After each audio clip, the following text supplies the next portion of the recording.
कांग्रेस बेनकाब अमर्यादित भाषा और विरासतों का जब अपमान कांग्रेस ने करना शुरू किया था तभी तय हो गया था कि देश की जनता उसको भी निकालेगी। दूसरी बात जो मुझे लगती है कि प्रधानमंत्री मोदी जी ने 3 बातें कही। हम परिवारवाद को समाप्त करेंगे, गुलामी के किसी भी अवशेष को हम नहीं रहने देंगे, और तीसरी बात कही थी कि लोकतंत्र की ताकत जनता के बीच में होती है। कांग्रेस भी गुलामी की ही प्रतीक है और इसलिए मुझे लगता है कि कोई भी राजनीतिक दल विपक्ष के नाते देश हित में अपना सोच रखे, हमारी सनातन विरासत के प्रति उसका भाव सम्मान का ही होना चाहिए। और ये दोनों गलतियां कांग्रेस ने की हैं, इसलिए कांग्रेस समापन की तरफ है कि उनके ये पहला मौका है आज़ादी के बाद जब कांग्रेस के उम्मीदवार कांग्रेस को नहीं मिल रहे हैं।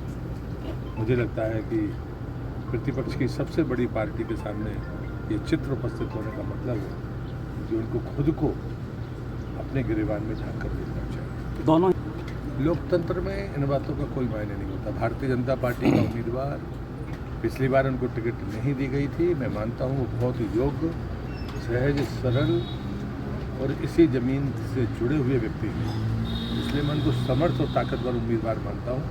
मैं तो इस क्षेत्र का रहने वाला नहीं था, वो यहाँ के रहने वाले, इसलिए मुझे लगता है कि मुझसे ज़्यादा ईमानदारी से और मेहनत से वो दमोह की सेवा करेंगे। दमोह भी जहाँ मैंने राजनीति की है वहाँ जातिवाद और जातीय संघर्ष का दंश रहा है, वो चाहे बालाघाट हो और चाहे वो दमोह हो।